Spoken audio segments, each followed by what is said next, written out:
Bonjour à toutes et à tous et bienvenue sur All That Jazz, le premier podcast français consacré à la comédie musicale. Et on est toujours Fanny et Anna, et aujourd'hui c'est notre épisode bilan annuel. Vous commencez à avoir un peu l'habitude, on va revenir un peu sur toutes les comédies musicales, ou presque, qu'on a vues en cette année 2021, et il y en a beaucoup, on vous prévient. Oui, on va explorer tout ça à la fois au cinéma, en salle, sur les plateformes et aussi dans les théâtres parce qu'on a eu la chance de pouvoir un petit peu retourner au spectacle en cette fin d'année. Yes. Alors, commençons d'abord par le cinéma, puisque beaucoup de films de comédie musicale sont sortis cette année, aux États-Unis comme en France, et bien sûr, on s'en réjouit. Oui, j'ai l'impression que c'est vraiment une excellente année qui augure du meilleur pour la suite en ce qui concerne les comédies musicales. Ça s'est vu notamment dans les récompenses, là, ou les nominations qui commencent à tomber. Les Golden Globes, par exemple, cette année, c'est absolument exceptionnel, dans la catégorie meilleur film, vous savez, comédie hors musical, cette étrange catégorie. On a 3 films musicaux sur 5 nominés, donc Tic Tic Boom et West Side Story dont on va parler, et Cyrano, qui n'est pas encore parti chez nous, on en parlera sans doute plus tard. On a aussi beaucoup de nominations pour les acteurs, par exemple Anthony Ramos pour In the Heights évidemment, Andrew Garfield dans Tic Tic Boom, on a Marion Cotillard dans Annette, dont on va parler aussi, on a Ariana DeBose, magnifique dans West Side Story, on va en parler tout de suite, voilà, et notamment West Side Story a reçu énormément de nominations dans plein de divers prix, vous savez, il y a un nombre de prix absolument spectaculaire. Tic Tic Boom aussi est pas mal mis en avant, In the Heights aussi, même si peut-être un peu moins que ce qu'on pourrait espérer, mais en tout cas ça montre qu'il y a en ce moment une espèce de petite résurgence du cinéma musical et on espère que ça va se prolonger dans les années qui viennent. Alors, on va donc déjà explorer tout ce qui a été produit et qui est sorti en 2021. Alors, on va commencer tout d'abord par les films sortis en salle. Et le premier et non des moindres, évidemment, donc la nouvelle adaptation de West Side Story, réalisée par Steven Spielberg, qui est sortie le 8 décembre dernier. Oui, alors c'est vraiment l'événement du moment, donc film de Spielberg sur un scénario de Tony Kushner, donc qui est un scénariste qui a déjà travaillé plusieurs fois avec Spielberg, notamment sur Munich et sur Lincoln. C'est également un dramaturge, auteur de la pièce célèbre Angels in America et de la comédie musicale Caroline or Change. Et Tony Kushner, il apporte des modifications assez intéressantes au livret, on va en parler. Alors oui, donc on tenait avec Anna vraiment à préciser quelque chose qui nous tient à cœur. Ce West Side Story, donc il s'agit bien d'une nouvelle adaptation du spectacle de 1957 et pas un remake du film de 1961 comme l'ont beaucoup à tort écrit de nombreux journalistes. Alors évidemment, comme West Side Story, et vous pouvez d'ailleurs à ce titre vous référer à notre épisode que nous avions consacré à West Side Story, à la fois la pièce de 57 et le film de 61, West Side Story, c'est une œuvre qui est devenue culte par le film de 1961, donc réalisé par Robert Wise et Jerome Robbins. Spielberg ne fait pas l'économie, bien sûr, de jouer avec les références au film de 1961, surtout au début du film. On peut penser à la très fameuse ouverture du film de 61, donc ces plans aériens sur Manhattan que Spielberg reprend un petit peu à sa façon. On a également le même prologue dansé dans les rues de Manhattan, notamment le premier mouvement qui fait advenir la danse, enfin qui fait passer de la marche à la danse. On a aussi de longs plans sur les graffitis qui sont au sol dans le quartier où s'affrontent les Jets et les Sharks. On a pas mal, surtout au début du film, je trouve, de clins d'œil au film de 1961, mais il ne s'agit pas d'un remake. Alors pour donner notre impression globale, moi personnellement, et je sais qu'Anna partage en grande partie mon avis, j'ai trouvé ça vraiment très, très beau. Enfin voilà, j'ai adoré, si on peut le dire en 2 mots. J'ai adoré, j'ai trouvé ça très, très beau en termes d'image, en termes de costumes. J'ai trouvé que tout était très, très léché. C'était vraiment agréable à regarder et j'ai vraiment très, très envie de le revoir. J'ai eu du mal à dégager du temps pour le voir une fois. J'espère que je pourrai le voir une 2e fois. Et moi, personnellement, je l'ai vu 2 fois. Tellement, effectivement, c'était magnifique. Franchement, c'est une très grande réussite. Et vraiment, on vous encourage toutes les deux à aller le voir en salle, parce qu'en plus, vraiment, le voir sur un grand écran, c'est vraiment merveilleux. Et en plus, le film ne marche pas trop en salle, donc voilà, il faut essayer d'encourager le cinéma musical, sinon on n'en aura plus des beaux films comme ça. Oui, ça sera de votre faute. Si on a plus de films musicaux, comme on fait beaucoup peser, le collectif sur la responsabilité individuelle en ce moment, et ben, allez au cinéma pour sauver le film musical. Alors peut-être qu'on peut développer, on va dire les différents aspects qui nous ont plu dans cette, nouvelle adaptation. Moi, un des aspects qui m'a bien plu, c'était le côté que, c'était beaucoup plus socialement, ancré, même si évidemment le film de 61 l'est déjà. Là, c'est encore plus appuyé. Il y a notamment, au tout début, le fait qu'on nous montre que la police est explicitement du côté, des blancs, donc du côté, des Jets, voilà, le policier qui intervient dans la première confrontation entre les Jets et les Sharks, explique qu'il aimerait bien avoir des raisons de coffrer des portoricains, pour obtenir en fait des Jets qui coopèrent avec la police. Ouais, je trouvais que c'était pas mal que ce soit assez, explicitement, posé. Ce racisme, on va dire, de la police. Bah, personnellement, au début, je me suis dit, enfin, je trouvais ça limite trop explicite. Je me Mmh. disais, en fait, on le comprenait déjà dans les versions précédentes. Mais bon, peut-être que de nos jours, sur ces questions, il faut être un petit peu explicite parce que j'ai l'impression que quand on l'est pas, les gens font semblant de pas voir. Donc, écoute, en fait, finalement, je me dis que c'est pas si mal. J'ai trouvé aussi que c'était, de façon beaucoup plus visible, situé dans un quartier défavorisé, et vraiment littéralement en ruine puisque donc là on est en fait, à l'endroit où va se construire, ce qui est aujourd'hui le Lincoln Center. Donc encore une fois toujours dans l'Upper West Side, de New York. Mais on nous montre vraiment des bâtiments qui vont être, littéralement démolis, hein, c'est dit dans le film, pour faire place à des appartements plus luxueux avec évidemment à la clé un processus de gentrification qui, menace donc de pousser dehors, hein, toutes les classes défavorisées qui vivent dans ces quartiers. Là encore, j'avoue que j'ai bien aimé le fait que ce soit assez, explicite. Et cette démolition, ça donne vraiment à certaines images un côté très apocalyptique. J'ai toujours trouvé curieux en fait dans le film de 61 qu'on nous explique que voilà, c'était des quartiers malfamés alors que finalement c'est assez joli en fait, on va dire le New York qu'on voit à l'écran. Là, on voit que c'est encore une fois que c'est vraiment en ruine, jusqu'à un certain point où, parfois je me suis demandé s'il y avait peut-être pas trop, d'effets numériques en fait dans ce ce côté New York, tout à fait détruit. Ça m'a fait un petit peu penser à la série The Get Down et la représentation qu'on y faisait du Bronx, qui, bon, du coup plus tard, hein, la série se passe à la fin des années 70, mais qui était pareillement, totalement, une sorte de tas de gravats où vivaient les protagonistes. Oui, je suis d'accord, il y a un travail vraiment très fort qui est fait sur ce décor complètement délabré, et c'est mis en place dès le tout premier plan, en fait. On a une caméra qui circule de manière assez magnifique dans ces endroits totalement délabrés, avec des panneaux qui disent en travaux, ne passez pas, etc. Et voilà, ça, on rentre tout de suite dans cette thématique-là, et je trouve ça, enfin, ça imprime tout le film, en fait.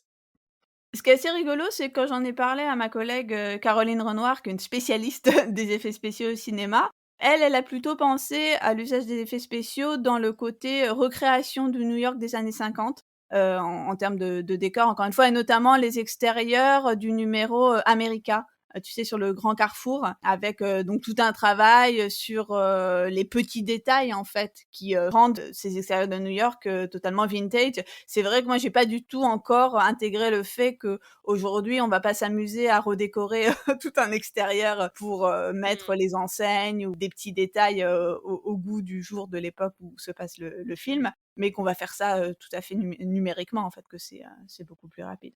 Donc voilà, c'est simplement je trouvais ça marrant, c'est que moi j'ai tout de suite pensé aux trucs les plus spectaculaires. Un autre élément qui me semble intéressant dans ce film, c'est le travail qui est fait sur l'intégration du chant et de la danse, une intégration que je trouve, tout à fait, réussie et particulièrement soignée. Moi, j'ai été marquée par la première confrontation, en fait, entre les Jets et les Sharks. En fait, à l'issue de cette première re confrontation, et une fois que la police, justement, est intervenue, on va avoir les portoricains qui vont chanter en espagnol pour défier les Jets. Au début, on commence par les moquer, en fait, puisque cette fois, ils chantent diégétiquement, donc ils chantent réellement dans le récit et non pas, comme ils chantent dans la comédie musicale. Donc on les moque, hein, je crois que c'est la police qui dit, «Stop your serenade», enfin genre, «Mais qu'est-ce que vous vous êtes en train de pousser la sérénade là?» mais finalement, on va les prendre au sérieux et ce fait de chanter en groupe, notamment dans leur langue, hein, cet espagnol qu'on leur interdit parfois de parler en public, ça devient vraiment un acte guerrier. Et j'ai trouvé ça assez intéressant parce que je me dis, c'est une façon au début du film de poser cet usage du chant et également de la danse comme une façon de résoudre ou d'articuler les conflits. Et j'ai remarqué également qu'à chaque numéro, on a vraiment cet accompagnement en fait de la musique qui va surgir. On sent que la chanson va démarrer parce qu'on va jouer le thème, en musique de fosse ou alors on insère parfois la chanson par le biais de paroles, notamment la chanson des Jets va être une poursuite en fait du dialogue qui a commencé, quelques lignes auparavant. J'ai trouvé que ce travail d'intégration était particulièrement soigné. Encore une fois, peut-être aussi pour, éviter, tout effet de surprise, hein, aux spectateurs qui ne seraient pas totalement convaincus par cette convention de la comédie musicale qu'au bout d'un moment, on se met à chanter et danser. Oui, effectivement, j'ai remarqué, surtout la deuxième fois que je l'ai vu, que souvent la musique démarre pendant le dialogue, et du coup Mmh. on a le temps de comprendre qu'on va passer à une chanson. C'est vraiment très progressif, on va dire. Au niveau de la danse, je trouve que c'est assez différent du traitement qui était réservé à la danse dans le film de 61, puisque Spielberg va chercher un traitement plus réaliste, je trouve, des mouvements dansés, à l'inverse donc de la stylisation qui était choisie par Wise et Robbins. Mmh. À noter d'ailleurs que ce sont dans le film de Spielberg de nouvelles chorégraphies qui ont été faites par Justin Peck, même si à certains moments on voit qu'il il est un peu obligé entre guillemets de reprendre certains éléments chorégraphiques introduits par Robbins qui sont iconiques, hein, par exemple les bras levés de Maria et Tony dans la danse de leur première rencontre. Voilà, il y a des choses comme ça où on dit ah oui, ça c'était déjà chez Robbins, Mmh. mais c'est quand même de nouvelles chorégraphies. On peut noter aussi que c'est tout à fait, c'est assez, exceptionnel que West Side Story ait de nouvelles, chorégraphies parce qu'on avait vu qu'à l'exception d'un récent revival, à chaque fois, on a toujours repris la chorégraphie de Jerome Robbins à chaque fois que l'œuvre s'est montée et elle s'est montée un nombre vraiment, incalculable, de fois. Oui, tout à fait. Et du coup, ça introduit des choses assez intéressantes. Donc cette idée de traiter la danse, on va dire, de manière un peu plus réaliste, ça se voit notamment dans le numéro Cool, alors qu'il est complètement différent. Il est chanté par Tony à riff, ce qui fait que en fait c'est une chanson qui change de personnage presque à chaque version, puisque dans la pièce, cette chanson est chantée par Riff aux Jets. Et dans le film, elle est chantée par le nouveau chef des Jets après la mort de Riff. Et là, elle est chantée par Tony Harif, donc c'est une chanson qui, on va dire, peut changer de fonction selon ce qu'on veut raconter avec elle. Et je trouve qu'elle est intégrée ici à la narration de manière intéressante. C'est Tony qui essaie de calmer Riff, parce que Riff est complètement parti, il a acheté un flingue pour la bagarre contre les portoricains, etc. Et c'est assez intéressant, et en plus, ils sont dans une espèce de décor, là encore, d'endroits complètement délabrés, il y a des Mmh. trous, ils risquent de tomber à chaque instant, et c'est vraiment assez beau. Et dans le genre numéro encore plus intégré à leur environnement, j'ai adoré G Officer Krupke. La manière dont les personnages vont utiliser l'espace du commissariat, les objets, les bancs, etc. À un moment, ils posent deux bancs l'un sur l'autre pour figurer le bureau de l'assistante sociale, et ensuite ils enlèvent un pour figurer les barreaux de la prison. J'étais là, mais waouh, enfin c'est hyper bien trouvé. Je trouve qu'il y a vraiment des choses hyper astucieuses.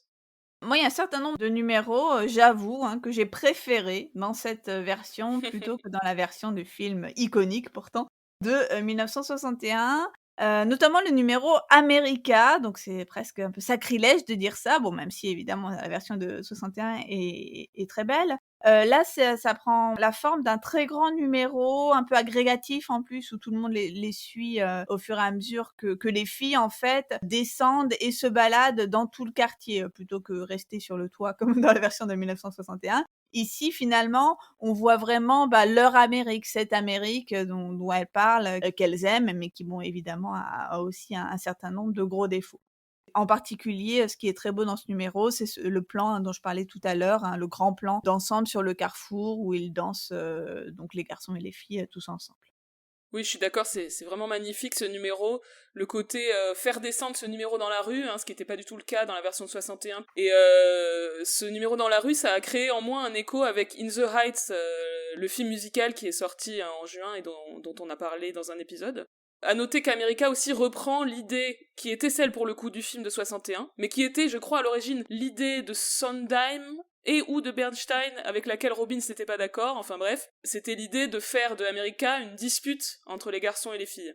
Oui, puisque dans la version, originelle de 57, il s'agit d'un solo des filles, Mm. des portoricaines. Un autre numéro personnellement que j'ai beaucoup aimé, c'est le numéro I Feel Pretty, donc le numéro, de Maria et de ses amies, pendant laquelle elle chante, sans le dire, son amour pour Tony. C'est un numéro qui ici prend place dans le magasin dans lequel, Maria travaille. Hein, donc c'est un grand magasin en fait et donc elle va jouer avec, le décor, donc avec les robes, les bijoux, tous ces beaux produits en fait, qu'elle aspire à avoir mais qu'elle ne peut pas consommer puisqu'il s'agit de biens de luxe, enfin en tout cas de biens qui ne lui sont pas accessibles.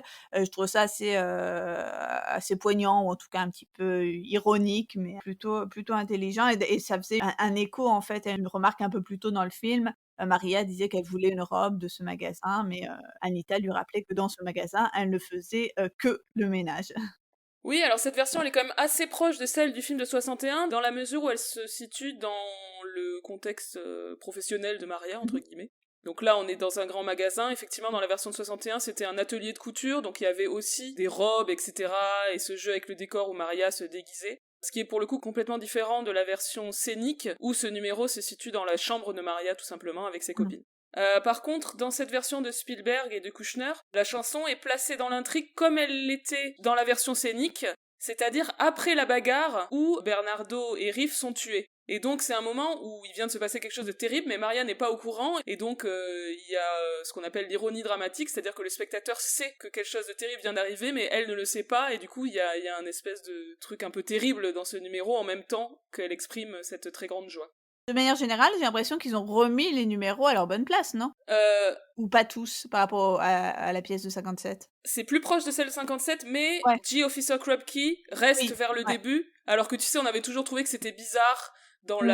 la version scénique que G. Officer Krupke soit vraiment assez loin dans l'intrigue à un moment où tout le monde est super triste. Ça, ils ont pas Ouais. réussi à le garder comme ça, ouais. Ou ils ont pas essayé, je pense que c'est quand même trop bizarre. Et d'ailleurs, The Officer Krupke, j'y pense, on s'était dit que Brian Darcy James, qui joue l'officier Krupke, finalement ne chante pas, alors que c'est un interprète, très connu de Bah ouais, comme dans Smash, il ne chante toujours pas. Je sais pas ce qu'il c'est le pauvre. terrible, hein, c'est une malédiction. Donc si on reprend les différents numéros qui nous ont plu, moi j'ai beaucoup aimé aussi le numéro, Dance at the Gym. Il faut dire que, j'étais particulièrement, pas fan de la version de 1961 que j'ai toujours trouvée un petit peu ennuyeuse. Donc là, en revanche, j'ai été totalement conquise. Alors que moi j'adore hein, cette scène dans le premier film. Et alors dans le Spielberg, bizarrement, j'étais un poil déçu la première fois que j'ai vu, mais pas du tout la deuxième fois. Encore une fois, je pense que ça tient à la mise en scène de la danse qui est très différente. En 61, on est sur une grande majorité de plans larges fixes, alors que Spielberg, lui, il se met souvent au milieu des danseurs avec la caméra qui se faufile. Il y a un moment où la caméra avance le long d'une file de danseuses, on dirait du Busby Berkeley, j'adore. Oui, moi carrément, ça m'a aussi fait penser à Busby Berkeley, mais en fait surtout dans le côté, Backyard Musical, de Mickey, Rooney, Judy Garland, avec tous ces grands numéros d'ensemble, avec cette jeunesse un peu surexcitée, qui danse. Ça m'a fait penser au numéro Hold Down dans Babes on Broadway. Je pense en grande partie en fait, dû à cette caméra, très mobile, hein, les nombreux plans grues et effectivement cette caméra qui survole en permanence, tous les danseurs. Ouais, et autre exemple du traitement plus réaliste là aussi, c'est que chez Wise et Robbins, il n'y a pas de groupe. J'ai vérifié, j'ai regardé la scène, il n'y a pas de groupe qui joue la musique, ou en tout cas on le voit pas. Tandis que chez Spielberg, si, enfin il y a vraiment plusieurs plans sur les musiciens qui sont en train de jouer. Quelque chose que j'ai pas du tout remarqué, je sais pas si ça a été dans le film de 1961, mais maintenant que tu parles des musiciens, quand ils essayent de s'affronter là, les 2 bandes, déjà juste un point, je sais que c'est une mini digression, mais quand même, est-ce qu'on peut m'expliquer dans quel monde, on se dit que, mixer, hein, ce social mixer pour réunir un petit peu la jeunesse en les faisant danser ensemble, dans quel monde ça va résoudre les conflits? Et surtout, dans quel monde ça va résoudre les conflits en proposant à ces jeunes d'échanger leurs copines, en fait? Parce que l'idée, c'est que les portoricains et les immigrés blancs ne dansent plus ensemble, mais qu'au contraire, il y ait que des, couples, entre guillemets «mixtes», quoi. Donc par définition, je trouve que c'est une très mauvaise idée et que c'est quand même un peu très, très dangereux, en fait, de la part des travailleurs sociaux qui ont décidé ce genre d'événement. Je trouve que c'est une très mauvaise idée personnellement. Donc ça, c'est un premier point. Mais ce dont je voulais parler, c'est, le moment où en fait Anita fait un signe en direction des musiciens pour les inciter à jouer, alors, je veux dire, quelque chose d'horrible, je crois un mambo, mais peut-être une autre danse, Bah, latino. c'est un Ouais, mambo parce qu'a priori ils crient tous mambo, donc bon. mambo, OK. Mais, je trouvais ça assez fort finalement cette idée que il y ait cette connivence entre les danseurs portoricains et les musiciens qui, il me semble, sont en grande, majorité plutôt latinos. Finalement comme s'ils arrivaient à se réapproprier un peu l'espace par la danse, et par leur danse et par leur musique en fait. Oui, tout à fait. Et ça fonctionne surtout parce qu'on a ce plan sur les musiciens. Oui, je suis complètement d'accord, et c'est vrai que dans la version de 61, ça m'a toujours interrogé. Je me disais, tiens, ils se mettent à danser un mambo, qui est donc une danse plutôt donc latine, et c'est comme s'ils étaient à égalité sur cette danse-là, alors qu'elle correspond quand même plus à un des deux groupes. Enfin bref, je m'étais toujours Mmh. posé la question, et là, du coup, c'est assez bien intégré, je suis d'accord avec Ouais. toi. Alors, je voulais aussi parler du moment du coup de foudre, qui est là encore est traité de manière plus réaliste, puisque Maria et Tony se voient, puis ensuite ils vont s'isoler derrière les gradins pour faire leur petite danse, au lieu de rester au milieu de tout le monde et d'être isolés seulement par la mise en scène. Personnellement, là, je trouve que ça fonctionne pas trop. Parce que moi, j'ai pas trop compris pourquoi ils se mettaient à danser. Enfin, si, j'ai compris parce que je connais l'œuvre. Mais en fait, on dirait qu'ils dansent diégétiquement derrière les gradins, alors que finalement, là, ça a un peu plus le statut de danse de comédie musicale. Je sais pas si tu vois ce que je veux dire. Enfin, j'ai trouvé ça bizarre et que ça faisait vraiment incongru et du coup un petit peu ridicule.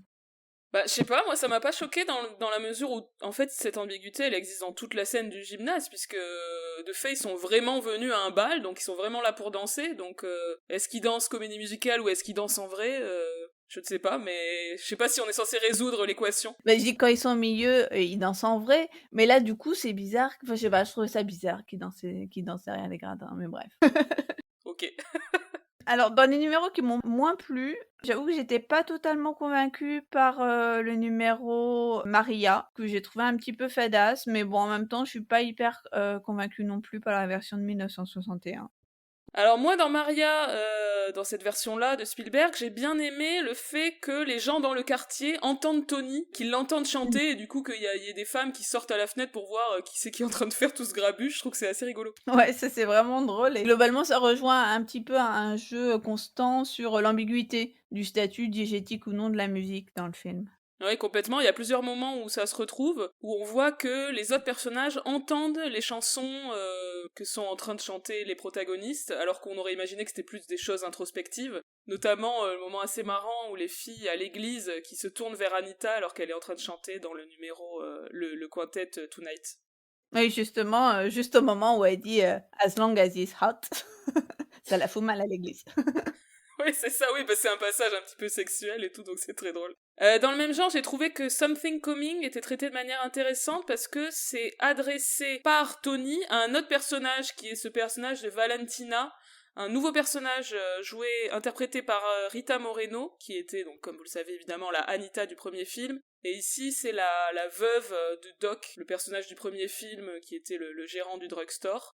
Et en plus, c'est intéressant parce que ça introduit cette notion d'un autre couple interracial. Et c'est elle d'ailleurs qui va chanter Somewhere. Quant à Tonight, on va dire que pour le coup, elle est quand même très proche de la manière dont c'est mis en scène dans le film de Wise et Robbins, mais j'ai trouvé plutôt assez intéressant et astucieux le jeu avec les barreaux de l'escalier, où à un moment Tony et Maria se retrouvent, ils sont en train de chanter, mais ils sont séparés par cette espèce de structure métallique, et donc ça représente évidemment la séparation entre eux. Je trouvais ça assez joli. Alors ensuite, on voulait vous parler de quelques passages et personnages, qui nous ont particulièrement marqués et notamment la scène de viol, de Anita, par les Jets, donc une scène qui, est, particulièrement, choquante, hein, encore plus on va dire dans cette version. Ce que j'ai trouvé assez, touchant ou saisissant, je ne sais pas, c'est qu'on voit que les filles, donc les filles des Jets ne l'aiment pas, puisque évidemment c'est une portoricaine, mais pourtant, elles vont instantanément implorer les garçons de ne pas la blesser et de ne pas la violenter, puisque les garçons en fait font sortir les filles, lorsqu'ils veulent s'en prendre à Anita. Et donc elles sont derrière là, vraiment à tambouriner derrière la porte et peut-être même qu'à l'issue de la scène, elle la réconforte lorsqu'elle ressort. Enfin, on voit pas très bien, c'est pas très clair et je me suis surprise, en fait, à me pencher, tu sais, devant l'écran comme si je pouvais voir différemment. Enfin, je sais pas, ça m'a vraiment, beaucoup touchée cette histoire de solidarité féminine, presque inattendue, en fait, dans ce monde tellement violent. Oui, oui, je suis d'accord, moi aussi j'ai trouvé ce moment absolument bouleversant et très intéressant en fait, le renversement de ces filles qui au début sont complètement opposées à Anita, selon un principe on va dire de fidélité ethnique, c'est-à-dire Mmh. c'est une portoricaine, elles lui disent de pas parler espagnol, et tout d'un coup lorsque la violence surgit envers cette femme, tout d'un coup la solidarité change de camp et ça devient une solidarité genrée, je trouvais ça vraiment très beau. Et donc en plus ce moment est vraiment bouleversant parce que on a notamment dans la chanson America, on nous explique qu'Anita elle est super heureuse de vivre aux États-Unis. Il y a un dialogue où elle explique à Bernardo qu'elle a pas du tout envie de retourner à Porto Rico pour fonder une famille. Mais dans cette scène juste après la tentative de viol, Mmh. elle leur dit je ne suis pas américaine, je suis portoricaine, tellement elle a subi de violence, elle a un espèce de renversement, c'est bouleversant ça aussi. On voulait, également, mentionner le personnage, d'Annie Bodies, qui est, davantage mis en valeur dans cette adaptation que dans le film de 61. Donc là, on n'était pas tout à fait sûr. Est-ce qu'il y a véritablement un changement? Parce que bon, longtemps, le personnage a été interprété comme un personnage de garçon manqué, mais ici, c'est explicitement un homme trans, qui est, donc le personnage d'Annie Bodies, qui est, dans ce film joué par l'actrice non binaire, Iris Menas. Bah, c'était déjà un peu ambivalent dès la création de la pièce en fait. D'ailleurs, on en parle dans notre table ronde. Je me souviens que tu avais dit que en cherchant sur les wikis de fans, etc., tu voyais qu'il y avait plusieurs teams, ceux qui disaient c'est un garçon manqué, ceux qui disaient que c'était une lesbienne butch, ceux qui disaient que c'était un homme trans, etc. Donc là, ils ont fait ce choix de lui faire dire explicitement I'm not a girl. Donc Mmh. là, on est un peu plus au clair, on va dire. Un autre personnage qui est plus développé, c'est Chino, donc le garçon un peu timide qui est amoureux de Maria, mais qui va être aussi à l'origine de la tragédie à la fin. Moi, ça m'a fait rire quand Anita, dit à Maria que comptable, c'est super, c'est un métier d'avenir, alors que bon, c'est évidemment dans le film présenté comme une profession, tellement boring que voilà, mais Maria, ça les fait absolument pas, rêver. D'ailleurs, à plusieurs reprises, en fait, j'ai ri dans ce film. Je sais pas, il y a des trucs qui m'ont semblé, vraiment drôles et j'avais jamais ri, devant West Side Story et j'avais jamais pleuré non plus et j'ai pleuré. Voilà, c'est merveilleux le cinéma. Sur l'aspect marrant, je suis assez d'accord, et c'est notamment dans les moments qui ont été ajoutés par Tony Kushner. Mmh. Il y a des interactions assez rigolotes entre Bernardo et Anita, notamment, plein de passages un petit peu intimes et tout, qui sont rigolos et qui tranchent avec le côté un peu grandiose et solennel de la plupart des chansons, en fait. Donc concernant les personnages, on a également un ajout assez intéressant de la part de Tony Kushner, qui est le passé criminel de Tony, puisqu'il est dit qu'en fait il sort de prison, et du coup il est on parole, donc il faut qu'il fasse attention, etc. Et donc j'imagine que l'idée c'est de rendre crédible son passé de membre de gang, parce que c'est vrai que dans le film et dans la plupart des versions scéniques, on a un peu du mal à croire qu'un gentil garçon comme ça, en fait, était dans un gang, quoi. Oui, ça c'est vraiment souvent ce que je me dis, lorsque je voyais West Side Story. Là, on comprend mieux effectivement pourquoi il a décidé de tout arrêter et qu'il est résolu à s'en sortir, de façon, on va dire, legit, en restant, entre guillemets «dans le droit chemin». Mm. Et alors je trouve que cet ajout change un peu la dynamique entre Tony et Riff, parce que j'ai trouvé que dès leurs premières interactions, on sent que quelque chose est déjà cassé entre eux, c'est assez beau.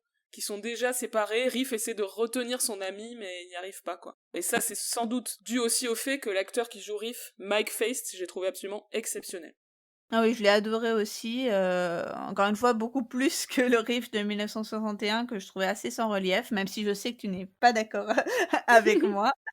Là, je trouve que l'acteur physiquement, il dégage, quelque chose de très fort, un peu dans dans l'idée qu'il a aussi une vraie tête de petite frappe. Enfin, je sais pas, il y a une hargne, j'ai l'impression qui s'exprime, physiquement de lui et notamment dans la scène dont tu parlais tout à l'heure, d'affrontement lorsqu'il vient d'acquérir un pistolet là, il paraît vraiment fou, hors de contrôle quoi. C'est vraiment très beau, je trouve. Mm. On a aussi comme ajout le fait que Bernardo est présenté comme un boxeur, c'est comme ça qu'il gagne sa vie, parce que c'est vrai que c'est pas vraiment précisé dans les autres Mmh. versions qu'est-ce qu'ils font de leur vie en fait. Et autre chose intéressante, c'est que on a une totale absence des personnages de parents. Alors évidemment, dans le West Side Story originel, les parents sont également absents, mais on sait qu'ils existent. Or là, il n'existe carrément pas, c'est-à-dire qu'on nous explique que Maria, Bernardo et Anita vivent en colocation, que leurs parents soit sont restés à Porto Rico, soit sont morts, c'est pas totalement explicite.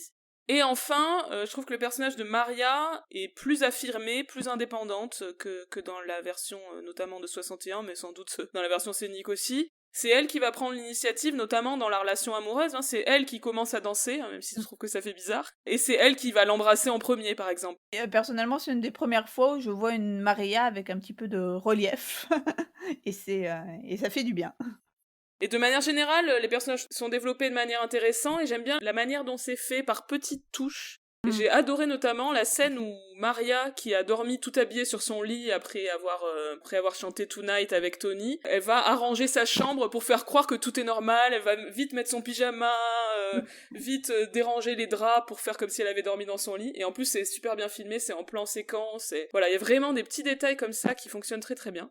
Autre modification, amélioration entre guillemets intéressante, c'est au niveau de l'histoire d'amour, le fait d'essayer de rendre plus crédible ce côté très soudain, hein, ce coup de foudre. Et notamment, il y a une scène qui est ajoutée, c'est le fait qu'ils vont carrément faire un date dans l'après-midi, avant la bagarre du soir. Il va y avoir une scène de balade en ville entre Tony et Maria, où ils se rendent dans une espèce de... un musée qui est une ancienne chapelle. Alors j'ai regardé, ça s'appelle The Cloisters, dans Upper Manhattan, ça a l'air magnifique. Et voilà, ça c'est aussi une jolie idée, je trouve. Tous ces ajouts au niveau des personnages, pour moi, c'est vraiment le gros point fort de cette version, parce qu'on s'attache beaucoup plus à chacun d'eux et du coup, on est beaucoup plus ému par l'intrigue. Encore une fois, j'ai pleuré, ça ne m'arrive jamais au cinéma. C'est un peu comme si pour la première fois, je me rendais compte que West Side Story, ben, c'était un peu triste quand même. On voulait, aussi faire un point sur, les, questions raciales et linguistiques qui étaient soulevées dans le film. J'ai trouvé vraiment très bien la façon dont le film, justifie, constamment le passage d'une, langue, à l'autre. Notamment le fait où, lorsque, tous les personnages, portoricains parlent anglais entre eux, on nous explique que c'est parce qu'en fait, ils s'entraînent à parler anglais dans une volonté, j'imagine, assimilationniste, mais ça enlève un peu de l'incongruité du fait que ces personnages parleraient anglais entre eux. On explique pourquoi ils parlent anglais entre eux. Par contre, un truc qui m'a un peu gênée, c'était que, on ne sous-titre pas, l'espagnol parce que personnellement, je ne parle pas vraiment espagnol. Bon, même si on comprend à peu près, hein, mais bon, voilà, je trouvais que c'était un peu dommage et que c'était un peu un contresens du coup, en tout cas dans la version française où on sous-titre l'anglais. Pourquoi est-ce qu'on ne sous-titre pas également, l'espagnol? Bon, au moins il y avait pas écrit, «Speak foreign language», tu sais, comme parfois sur Netflix. Et ce choix de ne pas sous-titrer l'espagnol, Spielberg l'explique en disant que c'est pour que l'anglais ne soit pas perçu comme dominant par rapport à l'espagnol. Alors c'est une volonté égalitariste que je trouve assez appréciable. Bon, après c'est peut-être que moi ça me dérangeait pas parce que je comprends à peu près l'espagnol. Non, mais par rapport à ce que tu dis, ça justifie d'autant plus, je trouve, le sous-titrage. Parce que, OK, pour une exploitation aux États-Unis, on sous-titre ni l'anglais ni l'espagnol, mais du coup, si tu l'exploites dans un autre pays, en France, bah, tu sous-titres et l'anglais et l'espagnol, si l'anglais et C'est pas l'espagnol sont faux. au même niveau. Parce que là, ça remet l'anglais en position dominante, du coup, tu vois? Je vois ce que tu veux dire au niveau de l'exploitation hors langue anglaise, effectivement. Alors, j'ai trouvé également, personnellement très bien, évidemment, que les acteurs soient, racialement, si on peut dire, raccord avec leurs personnages et alors ça me fait marrer que beaucoup de journalistes français se soient à ce point focalisés sur, cette, nouveauté. L'AFP et France Bleu qui m'ont parlé qui m'ont interviewé sur le film, m'en ont parlé à chaque fois, comme si c'était un statement d'une modernité incroyable alors qu'en fait, c'est juste, Natalie Wood dans le film de 61 qui est un total non-sens, quoi. Oui, on est d'accord. Genre c'est exceptionnel de pas faire de brown face et de caster des gens qui correspondent au rôle. Ouf. Waouh, c'est tellement woke! C'est ça. Et du coup, ça me permet, parce qu'on n'a pas précisé, mais on pourrait peut-être donner le nom de quelques comédiens, et notamment comédiennes du film. Rachel Zegler, donc qui est une nouvelle venue, hein, c'est son premier rôle au cinéma dans le rôle de Maria qui est très bien, et Ariana DeBose en Anita qui est absolument superbe. On vient de passer plus d'une demi-heure sur West Side Story, cet épisode va être long. J'allais te faire le même commentaire. Tout va bien, il est 40 minutes, nous allons parler d'un film. Bon, mais c'est le film sur lequel on a eu le plus de choses à dire, je pense. Oui. Parce que c'est le plus beau film de l'année. Alors, on va continuer notre panorama cinéma en s'avançant un petit peu avec un film qui va sortir le 12 janvier, en France, mais que nous avons déjà vu ici Et à ouais. All That Jazz. Un film qui est sorti depuis plusieurs mois aux États-Unis, qui s'appelle, Dear Evan Hansen ou Cher Evan Hansen en français. Donc c'est un film musical américain réalisé par Steven Chbosky et qui est adapté de la comédie musicale, du même nom, avec un livret de Steven Levenson, qui va ici signer le scénario du film et une musique de, Pasek and Paul.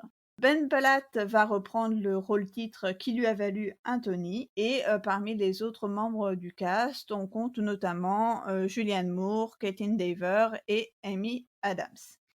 Dear Evan Hansen, de quoi ça parle? On en avait déjà parlé lors d'un précédent épisode bilan. Donc c'est, l'histoire, donc de Evan Hansen, un ado mal dans sa peau qui, suite à un quiproquo, en fait, va se faire passer pour le meilleur ami d'un jeune homme qui vient de se suicider. Les parents et la sœur de ce jeune homme vont se prendre d'affection pour Evan et le mensonge va, de fil en aiguille, prendre des proportions qui vont rapidement le dépasser.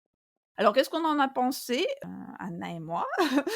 Au début, moi, personnellement, j'étais très négative. Quand j'ai commencé à regarder, je me disais que, voilà, il y a quelque chose qui fonctionnait pas avec, Ben Platt qui est beaucoup trop âgé pour, le rôle, hein. Il a à peu près, 10 ans de plus que, celui de son personnage. Au tout début, il y a une scène, où il se prépare avant la rentrée, où je trouve qu'il y a vraiment quelque chose qui colle pas dans, ce qu'on peut imaginer être un peu un malaise d'un corps d'adolescent. Voilà, il se regarde dans la glace, on imagine, plutôt un ado dégingandé que, Ben Platt qui, bon, fait, tout à fait, jeune homme, qui fait tout à fait, adulte et donc je trouve que ça fonctionne pas ou un petit peu plus tard, sa mère lui dit, qu'à son âge, il devrait savoir se commander à manger, effectivement, enfin voilà, il y avait pas mal de trucs où lorsqu'on le renvoie directement à sa situation d'adolescent, ça fonctionne pas quoi, c'est un peu grotesque.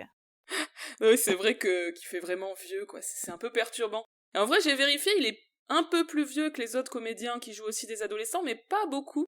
Mmh. Et en fait, je trouve que c'est bizarre parce qu'ils ont dû se dire oh là là, ça va être un gros problème. Et du coup, ils ont essayé de faire des choses au niveau de sa coiffure, de son maquillage, etc. Et je trouve qu'en fait, ça le vieillit plus qu'autre chose. Ouais, ouais, C'est hyper bizarre. Je sais pas ce qui leur est passé par la tête. ouais, je sais pas, il a les cheveux tout fous, ouais, de Oui. façon assez inhabituelle. Il avait pas du tout des cheveux comme ça dans sur scène. C'est hyper bizarre. Je sais pas pourquoi. Et pourtant, ils ont bien dû réfléchir à ce problème, parce que ça fait longtemps qu'on moque un peu ce choix d'avoir gardé l'interprète, Complètement.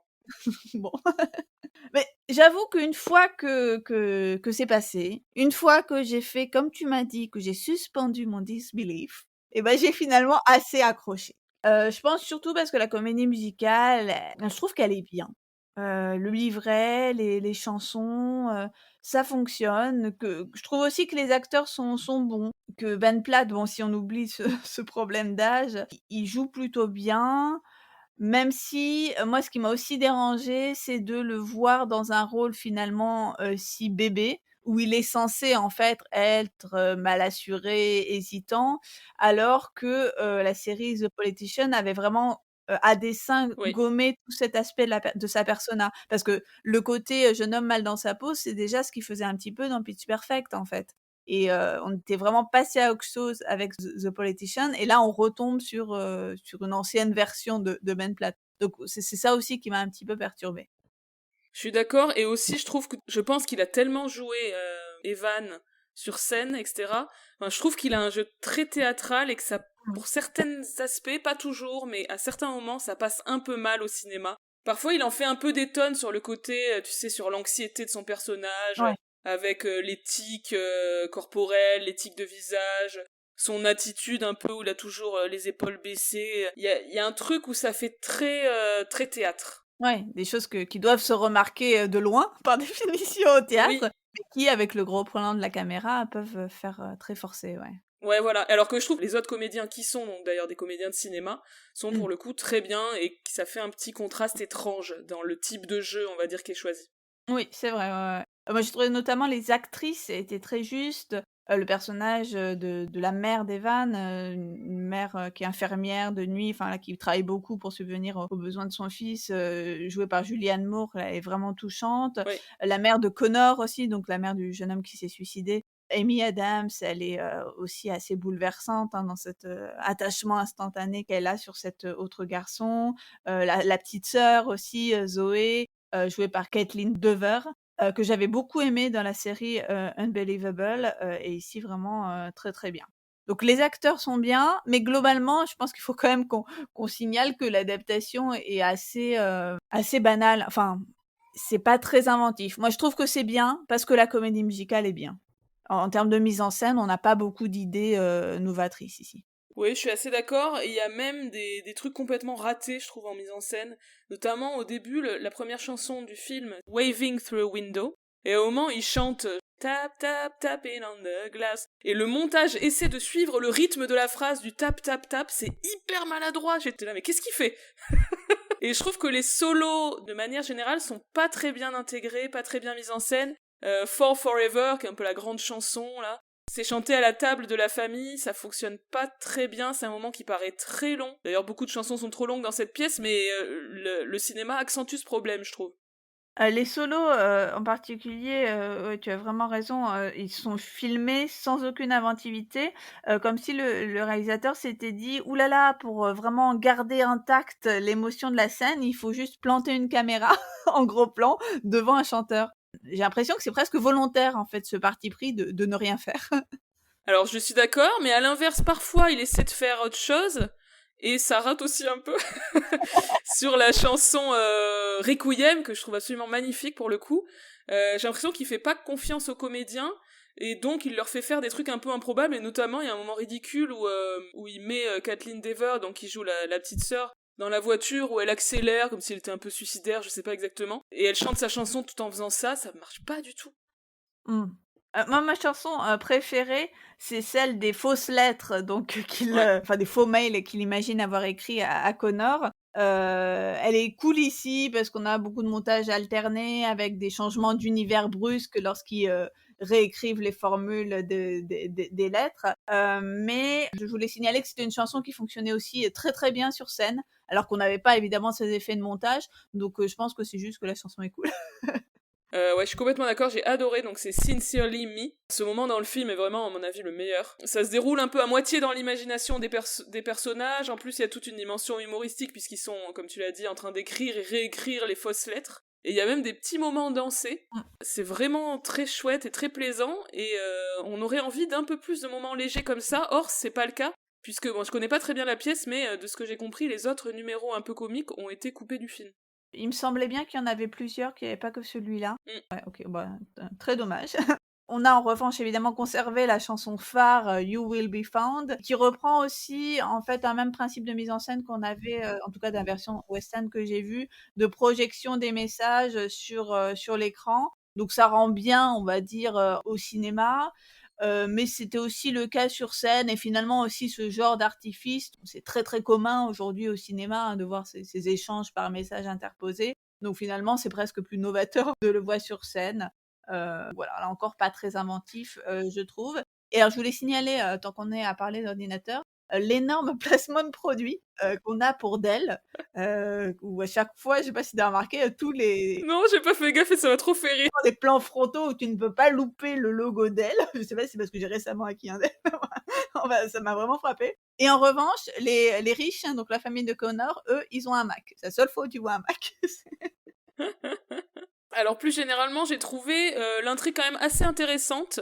Alors personnellement, moi, j'ai pas de comparaison avec la pièce puisque je l'ai pas vue, mais vraiment ce héros qui s'enfonce dans le mensonge et qui se laisse entraîner au point de devenir un connard avec son entourage, je trouvais que c'était assez bien dosé, assez bien écrit. La question de la santé mentale aussi chez les ados m'a paru assez intéressante, et la dimension sociale aussi. Le fait qu'Evan soit issu d'un milieu modeste et qui va se faire une place dans une famille bourgeoise par le biais de son mensonge, ça m'a presque fait penser à Parasite. C'est oui, ça, où il y a aussi cette idée de mensonge qui prend des proportions Ouais. Je trouve qu'on comprend un peu mieux que dans la pièce, pourquoi il fait ça ou en tout cas on perçoit mieux ses motivations. On arrive à un peu plus d'empathie, je veux dire, avec le personnage. Bon, je ferai pas forcément la même chose, mais on voit comment il en arrive là, une chose entraînant l'autre. Peut-être que c'est, tout simplement parce que le cinéma permet d'accéder à une certaine intimité que le théâtre gère un petit peu moins bien. Peut-être qu'aussi que c'est le problème de la langue ou voilà, je trouve que c'est parfois un petit peu plus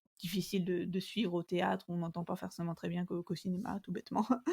Moi, je suis d'accord pour le coup, ça m'a paru pas du tout, enfin, ça m'a paru crédible, Mmh. la manière dont il s'enfonce effectivement progressivement dans le mensonge. Par contre, je trouve que la deuxième partie est un peu plus faiblarde, notamment l'histoire d'amour avec la petite sœur du garçon qui s'est suicidé. Là, déjà, j'étais outrée, parce qu'il lui ment de A à Z, donc c'est hyper choquant, et en plus, je crois pas trop qu'il tombe amoureux. Je crois pas du tout que Kathleen Dever est tombée amoureuse de Ben Platt avec des cheveux ridicules, là, je n'y crois pas. Et ce à quoi je crois pas trop non plus, c'est on n'a pas parlé de ce personnage, mais il a une amie au lycée qui va l'aider, enfin qui va participer avec lui à une espèce d'œuvre de charité. Et à un moment, elle le trahit puisqu'elle révèle, elle publie des lettres qu'il veut pas qu'elle publie, etc. Sachant qu'en plus c'est des fausses lettres. Et cette trahison, moi, j'y ai pas trop cru. Alors apparemment, de ce que j'ai compris, c'était un peu plus crédible dans la pièce. Là, dans le film, elle est vraiment trop sympa pour qu'on croie à cette espèce de twist. Ouais, on comprend pas trop pour le coup ses motivations à elle. Je Oui. trouve que dans la pièce, c'est mieux suggéré qu'elle a avant tout besoin de se lancer un peu à corps perdu dans un projet. Bon, là on le comprend, mais c'est pas assez explicite, je trouve que du coup c'est ce besoin de reconnaissance un peu sociale qui va la pousser à voilà, à balancer cette lettre, totalement intime. Ouais, j'ai trouvé que ça fonctionnait aussi, pas tout à fait. J'ai trouvé en revanche que dans cette version filmique, la résolution, c'est-à-dire le dénouement, me semblait un peu moins expédié, que dans la pièce. On le voit davantage s'excuser et on comprend vaguement comment les parents de Connor peuvent plus ou moins lui pardonner ou en tout cas renoncer à lui arracher les yeux. Voilà, alors que dans la pièce, ça me semblait, vraiment totalement absurde qu'il arrive à s'en sortir. Bon, encore une fois, c'était peut-être aussi parce que j'avais un petit peu décroché quand je l'ai vu à Londres. J'étais en plus très loin, donc je voyais pas je voyais pas toute la scène. Mais bon, là, ce côté-là de résolution m'a paru un tout petit peu plus juste au cinéma. Alors on va passer à un autre film événement de l'année, qui est un film français en fait, une production française, même si c'est en anglais, avec beaucoup d'Américains dedans. Annette. Annette, c'est un film musical du français Léos Carax, avec pour star Adam Driver et Marion Cotillard, un film qui a été présenté à Cannes cet été donc, et qui a reçu le prix de la mise en scène. Le scénario de ce film est signé de Ron et Russell Mael, des Américains qui forment le groupe de pop rock Les Sparks, qui composent donc également la musique. Alors ce film, c'est comme on dit une vraie proposition de cinéma. C'est quand même un film très singulier. Alors on est sur, on va dire, un film backstage, puisque ça se déroule dans le monde du spectacle. Adam Driver interprète un comédien de stand-up et Marion Cotillard, une chanteuse d'opéra. Ils vivent à Los Angeles, ils sont amoureux, c'est beau. Ils ont un enfant qui s'appelle Annette, qui est figuré par une étrange poupée. Je pense que vous avez entendu parler de cet aspect-là. Et on va pas spoiler parce que le film est assez long et il y a des choses qui se passent qui méritent de ne pas être spoilées. Alors j'ai trouvé la musique des Sparks assez intéressante, assez cohérente. C'est pas juste une succession de chansons pop, c'est vraiment écrit comme une comédie musicale. Oui, la musique est assez sympa, bon, même si c'est pas tout à fait mon style et je pense que, l'esthétique de Léos Carax, bon, que je connais assez peu, mais bon, j'ai quand même une petite idée, on va dire, colle vraiment bien, à l'univers bizarre des Sparks. Par exemple, il y a un moment donné où Annette, baby Annette, donne un méga concert final, elle arrive en volant, enfin, on a à plusieurs moments des trucs un petit peu, déjantés qui me semblent être à la fois le reflet de l'univers, totalement, dingo des Sparks et aussi de celui de Léos Carax. Hmm. Ça m'a fait penser en fait à Sweeney Todd dans le sens où une œuvre ou en tout cas un style, de comédie musicale va, totalement trouver sa place chez un réalisateur qui a un petit peu aussi ce même style. Enfin, tu vois, en mode vraiment les 2 univers cohérents se sont bien rencontrés. Je trouvais que ça a fonctionné, plutôt bien. Parmi les numéros chouettes du film, on a le numéro d'introduction en fait, qui est vraiment très cool où on voit Léos Carax lui-même et on voit les Sparks. il joue en vrai, donc c'est diégétique, puis ensuite ça va basculer en comédie musicale où les comédiens vont chanter cette super chanson. Oui, c'est la chanson So May We Start, une des chansons qui sont vraiment marquantes et entêtantes de la bande originale. Mm. Il y a aussi un moment intéressant à l'opéra, où Anne, donc le personnage joué par Marion Cotillard, chante sur scène, dans une espèce de décor, on va dire stylisé, et tout d'un coup elle bascule dans la forêt. C'est comme si elle était passée dans un autre monde, qui est le monde de la fiction dans laquelle elle est en train de jouer. Et ça m'a fait penser un peu à Busby Berkeley, ce passage de la scène de théâtre à un monde complètement autre. Oui, ensuite elle revient et on finit le numéro comme si de rien n'était, comme chez Berkeley. Oui, c'est exactement ça. Alors, il y a la chanson qui est un peu celle qu'on retient, hein, c'est We Love Each Other So Much, donc la chanson d'amour des personnages, et qui est reprise ensuite plusieurs fois, c'est un peu le thème du film, et qui est réinterprété plusieurs fois dans le film, à la manière des comédies musicales, on va dire, classiques. Moi, dans l'ensemble, j'ai été assez bluffée par l'audace du film sur le côté, sur les numéros musicaux. C'est-à-dire que les personnages chantent sur les toilettes, ils chantent pendant qu'ils font l'amour, il y a même une chanson pendant un accouchement, cette scène est absolument incroyable, où les sages-femmes qui chantent Push Anne, je trouve ça absolument fabuleux. Ça, j'avoue que j'ai bien aimé. Mais alors le bébé clown, juste avant, pas du tout là, il m'aurait fallu un trigger warning, j'ai été traumatisée.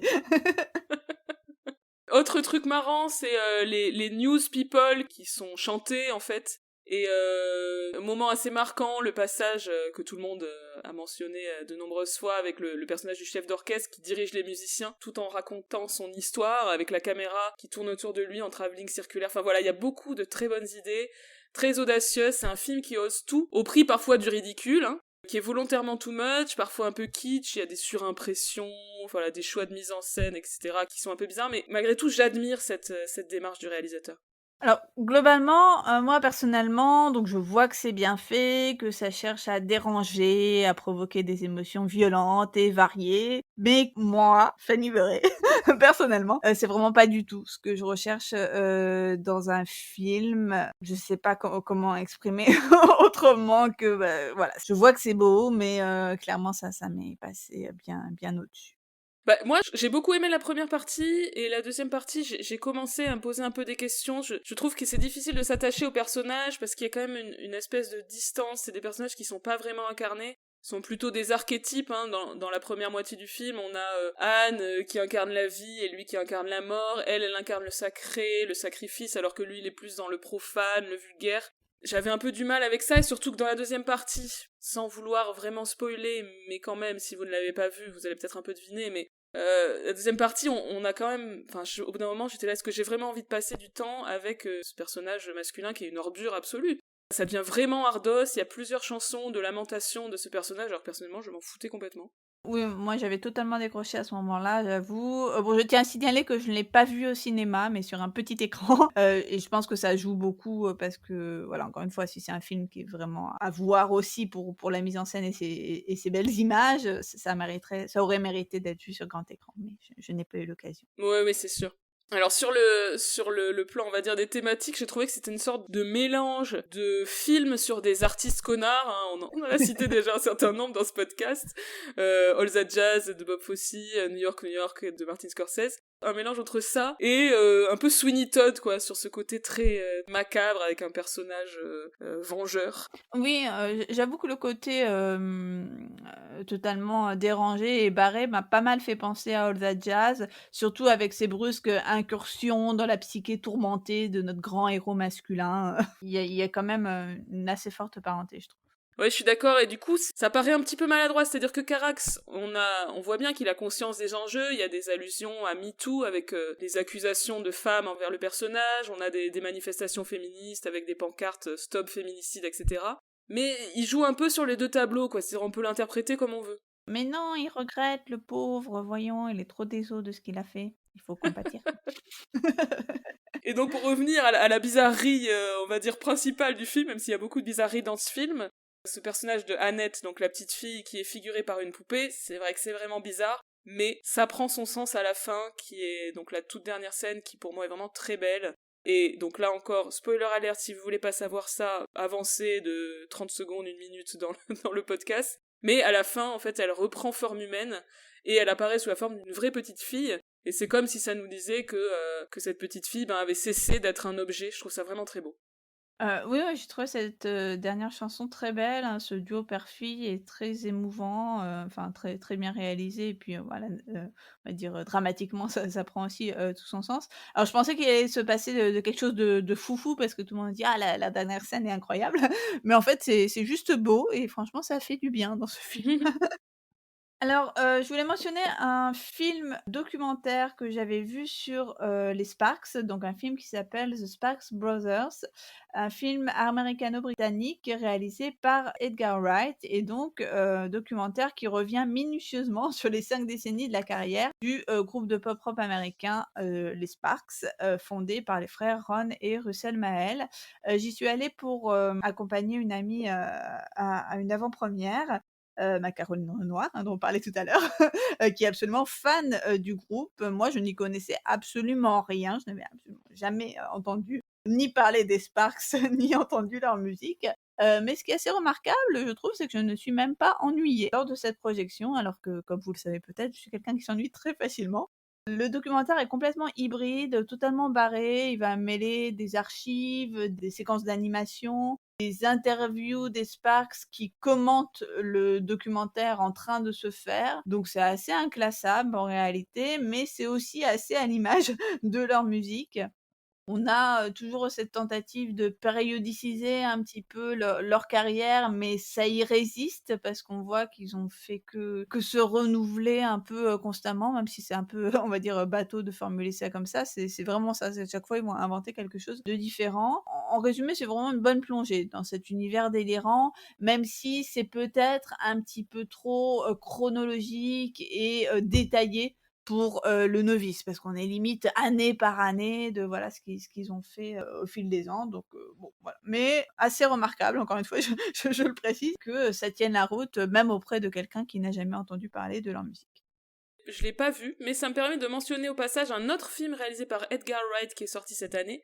C'est Last Night in Soho. Donc c'est pas du tout une comédie musicale, hein, c'est un film d'horreur. Mais comme dans beaucoup de films de ce réalisateur, la musique a une grande place. Ici, il y a même des chansons puisque un des personnages est chanteuse. Et je voulais mentionner une séquence de danse assez impressionnante, puisque c'est un peu difficile à expliquer, désolé, hein, mais l'héroïne, c'est comme si elle était projetée dans le corps d'une jeune femme qui vit dans les années 60. En fait, elle fait des rêves à propos de cette jeune femme. Et du coup, à un moment, elle danse avec un mec, et elle change de visage, on passe d'une fille à l'autre au gré des mouvements de danse. C'est vraiment hyper bluffant, je me demandais comment ils avaient fait ça. Et en fait, on trouve sur YouTube le making-of de cette séquence, et ce sont pas du tout des effets spéciaux, c'est juste une chorégraphie parfaitement réalisée, c'est absolument bluffant, je vous mettrai un lien vers le making-of, vous allez voir. Alors on va ensuite, retourner sur les films français et notamment, Anna va nous parler du film Tralala d'Arnaud et Jean-Marie, Larieux qui est sorti en octobre dernier et qui est, un des 3 films, lauréats de l'aide film de genre du CNC, que le CNC avait consacré à la comédie musicale, en fait, en 2019. Un film que je n'ai, à regret, pas encore vu et pourtant j'ai essayé jusqu'au dernier moment de l'enregistrement de ce podcast, mais je ne l'ai pas vu, donc je laisse Anna en parler. Alors moi je l'ai vu à la séance de minuit à Cannes. C'était une super séance. C'est la première fois que les frères Larieux font une comédie musicale. C'est une tentative intéressante. Alors Mathieu Amalric joue donc Tralala, un musicien sans argent qui rencontre une jeune femme qui le fascine à Paris. Et pour la retrouver, il va la suivre jusqu'à Lourdes dans le sud de la France. Et là, une femme, interprétée par Josiane Balasco, le prend pour son fils disparu. Et il ne va pas la contredire. Là aussi, on a une histoire de mensonge qui va un peu trop loin. Et il est entraîné dans un immense quiproquo. Alors Lourdes a la particularité d'être la ville natale des cinéastes, des frères Larieux. C'est aussi la ville, comme vous le savez, de Bernadette Soubirous. D'ailleurs, on voit à un moment une affiche de la comédie musicale Bernadette, ça m'a fait rire. Et alors, je voulais citer un petit peu les frères Larieux, puisque j'ai eu le plaisir de faire un interview de Jean-Marie Larieux en juin. En fait, je l'ai interrogé sur l'héritage de Jacques Demy dans la comédie musicale française de nos jours. Parce que, évidemment, quand on réalise une comédie musicale en France, on est obligé de penser à Jacques Demy à un moment ou à un autre. Et donc Jean-Marie Larieux me disait, on se disait, si on l'a fait, notre comédie musicale, elle se passera nécessairement à Lourdes. Tralala sera à Lourdes ce que les films de Demy ont été pour Cherbourg, Rochefort ou Nantes. Bon bref, on voit clairement l'influence de Demy, même si niveau musique on n'a pas l'équivalent, on va dire, du travail de Michel Legrand, puisque les chansons sont composées par plusieurs chanteurs et chanteuses français contemporains. Il y a Étienne Dao, Jeanne Chéral, Philippe Catherine, Bertrand Belin. Ce dernier d'ailleurs, Bertrand Belin, joue aussi un rôle dans le film et il est très très bien. Les chansons d'Amalric sont clairement écrites par Philippe Catherine, ça s'entend, mais à 1000 km. Et d'ailleurs, Philippe Catherine, en fait, devait jouer le rôle à l'origine. On a aussi Mélanie Thierry dans le film qui est magnifique, comme d'habitude, et qui chante très bien, et elle a une très jolie chanson où elle chante et danse dans la boutique de souvenirs, et c'est un des numéros qui a été applaudi dans la salle à Cannes, et c'est vraiment mérité. Il n'y a pas de grand numéro de danse, mais on est plus sur des petits mouvements. On est sur quelque chose d'assez contemporain, hein, qui a été travaillé avec la chorégraphe Mathilde Monnier. Donc là, je cite encore Jean-Marie Larieux. Pour ces numéros dansés, Demy était dans une sorte d'orthodoxie à l'américaine. Nous n'avions pas les moyens de ça, et cela ne nous intéressait pas forcément. On a travaillé avec Mathilde Monnier sur quelque chose de plus singulier, autour du corps de celui qui chante, comme si la chorégraphie venait d'abord des personnages. Donc cet aspect est assez travaillé, assez intéressant. Au niveau du chant, il y a un peu la même chose, c'est-à-dire ça chante beaucoup en direct et ça s'entend. Il y a des imperfections, il y a un côté brut, il y a même des faussetés. C'est pas forcément dérangeant parce que je trouve que ça s'intègre vraiment bien dans le style du film. C'est pas comme dans Les Misérables, Tom Hooper, où c'est là juste pour créer une fausse intimité ou une fausse authenticité. C'est vraiment, voilà, ça fait partie du projet du film. Si j'ai bien compris, il y a aussi une partie qui a été enregistrée en studio et un travail de son pour harmoniser tout ça. Je crois que c'est aussi le cas sur Annette. Aspect intéressant du film, c'est qu'il a été tourné à l'été 2020, donc en fait le film inclut les masques. Tout le monde porte des masques en intérieur, on voit Amalric qui met son masque, il l'enlève, Josiane Balasco qui porte son masque à son bras. Bon, après ils vont pas jusqu'à chanter avec les masques quand même, faut pas déconner. Donc film intéressant, qui n'est pas pour autant génial, je trouve que l'intrigue finit par être pas très passionnante, c'est trop long, et il y a des trucs un peu gênants du genre... Mathieu Amalric qui est un grand séducteur alors qu'il est tout hirsute et balourd, bon, sérieusement quoi. Cependant, j'ai revu le film une deuxième fois parce que j'ai animé une séance de débat en présence des réalisateurs et j'ai mieux aimé la deuxième fois et en plus c'est très intéressant de les écouter parler de ce film. Voilà, désolé, j'ai parlé longtemps. Non, non, mais merci beaucoup Anna pour cette analyse de Tralala et en plus la parole que tu nous rapportes des réalisateurs, c'est vraiment chouette. On va continuer en mentionnant rapidement quelques autres films musicaux français sortis cette année, enfin des films qui parlent, on va dire, de musique ou de chanteurs, mais qui ne sont pas à proprement parler des comédies musicales. Oui, alors on voulait vous parler de Aline, de Valérie Lemercier. C'est un biopic, on va dire, imaginé de Céline Dion, qui ici d'ailleurs ne s'appelle pas Céline Dion, elle s'appelle Aline Dieu. Alors j'avoue avoir été surprise, mais tout à fait emballée par ce film. Bon d'accord, j'avoue que j'ai quand même éclaté de rire au premier plan sur, Valérie, Lemercier elle joue Aline, le personnage d'Aline, de 5 à 50 ans. Donc au début, on voit les yeux de Valérie Lemercier sur le corps d'une petite fille de 5 ans. Enfin voilà, c'est très perturbant. Mais bon, une fois cette convention un petit peu grotesque admise, pourquoi pas, hein? Oui, c'est assez bizarre, mais c'est un peu comme pour Ben Platt vieux et comme pour la poupée de Annette. Je trouve que voilà, on finit par s'y habituer, puis c'est assez drôle en fait. Je trouve que ça passe bien avec le ton du film. Alors, c'est vraiment intéressant, hein, tous les effets visuels qui ont été utilisés sur ce film.